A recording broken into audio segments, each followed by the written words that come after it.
Nuestro invitado de hoy, Marcelo Gullo, la insubordinación fundante.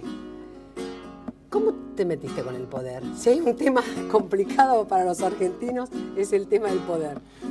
Como te decía, porque yo me empecé a preguntarme cómo hizo, te das cuenta, decir, estos países, cómo hizo Japón, ¿no es cierto?, para pasar de ser una isla miserable, donde se morían de hambre feudal, a ser una potencia industrial.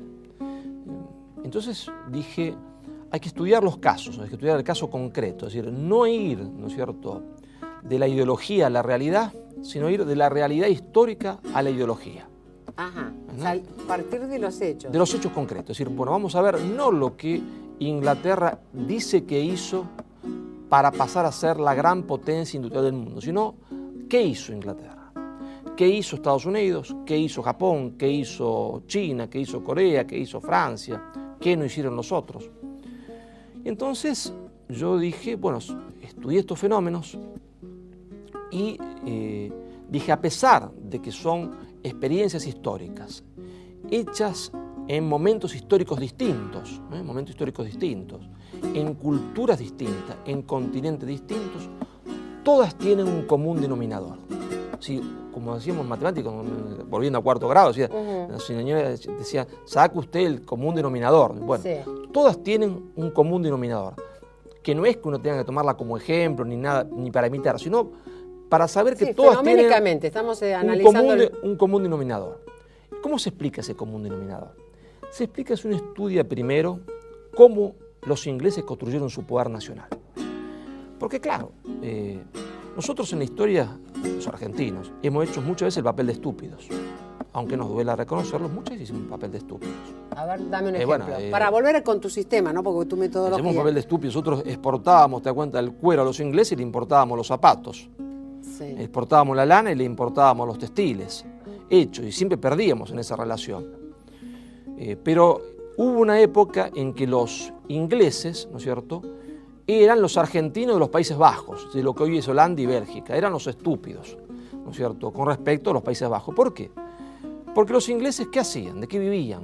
En la época, por ejemplo, de Isabel I. Isabel I, para que la ubiquemos históricamente, sí. Isabel I es coetánea de Felipe II. Felipe II de España, que era hijo de Carlos V de Alemania, Carlos I de España, y Carlos V era nieto de Isabel y de Fernando, para que nos ubiquemos, ¿no es cierto? Isabel y Fernando son años 1492, el descubrimiento de América. No cualquier año ese año. La hija de Isabel y de Fernando, Juana la Loca, se casa con Felipe el Hermoso, y ahí de esos cositos sale Carlos V.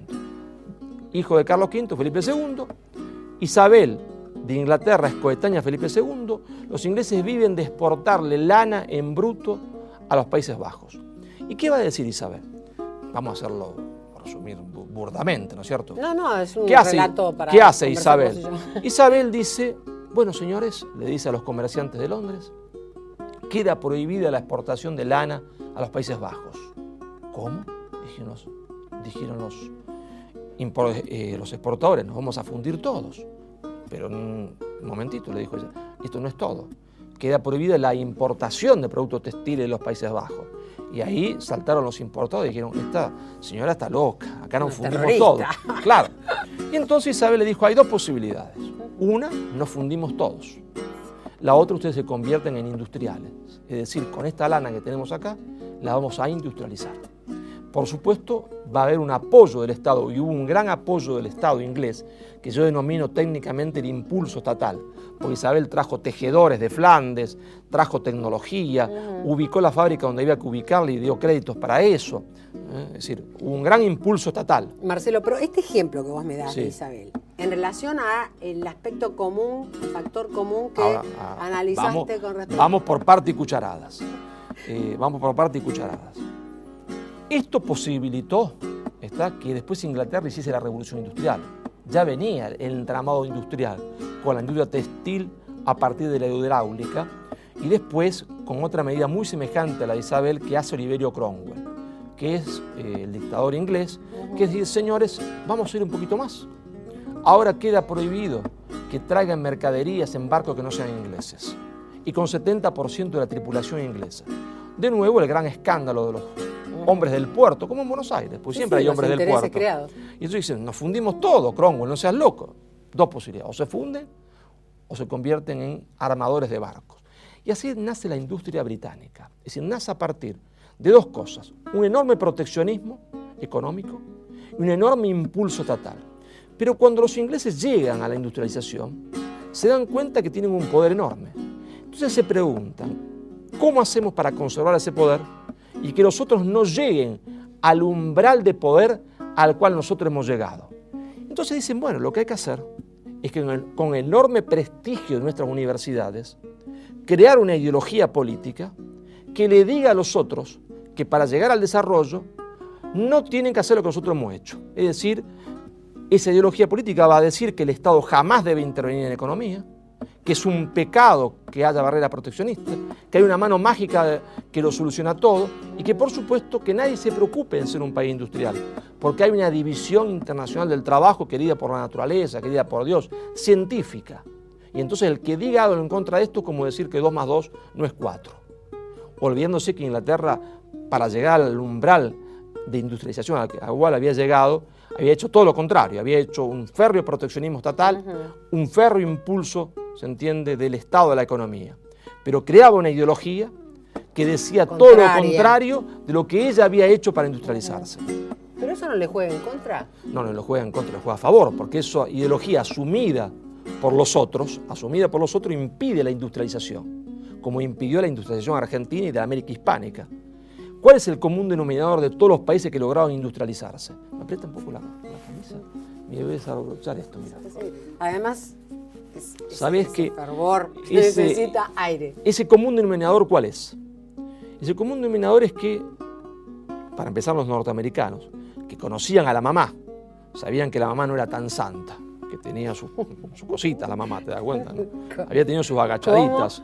Entonces, como conocían a la mamá, dijeron, pero resulta que mamá dice que hay que hacer una cosa que ella no hizo. Resulta que mamá dice que hay que hacer una cosa que ella no hizo para llegar a la industrialización.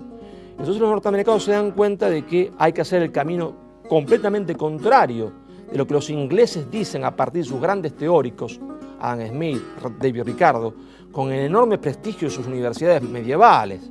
Eso da un prestigio enorme, ¿te das cuenta? Era el respaldo, era una cosa científica. Los yanquis, que eran un tipo muy dramático, dicen, no. La vieja, para llegar a donde está, hizo todo lo contrario de lo que dice. ¿Está? Le conocían y entonces, la verdad. Entonces, con Hamilton a la cabeza, que era el secretario de Tesoro de George Washington, empiezan a hacer su insubordinación fundante. Es decir, niegan a la ideología dominante, rechazan a la ideología dominante que era el liberalismo a ultranza inglés, el liberalismo económico a ultranza, y a partir del impulso estatal, muy férreo en los Estados Unidos, porque hay impulso a la industria militar, a la industria de fabricación de mosquetes, de pólvora, de hierro, a partir de rechazar la ideología liberal y el impulso estatal, empiezan el camino de su insubordinación fundante, es decir, el camino de su industrialización.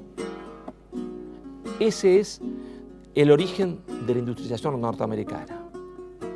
Y si uno empieza a estudiar el caso alemán, y el caso japonés, y el caso chino, y después el caso coreano, va a encontrar siempre la misma o el mismo común denominador. Hay una insubordinación fundante que es un rechazo al orden ideológico hegemónico dominante por un grupo de políticos e intelectuales que lo rechace y que si llega al Estado, a partir de ese rechazo, ¿no es cierto?, va a hacer el gran impulso estatal para desarrollar al país en su totalidad, en todos los aspectos de su poder y de su industrialización. Estamos con Marcelo Gullo, ya regresamos.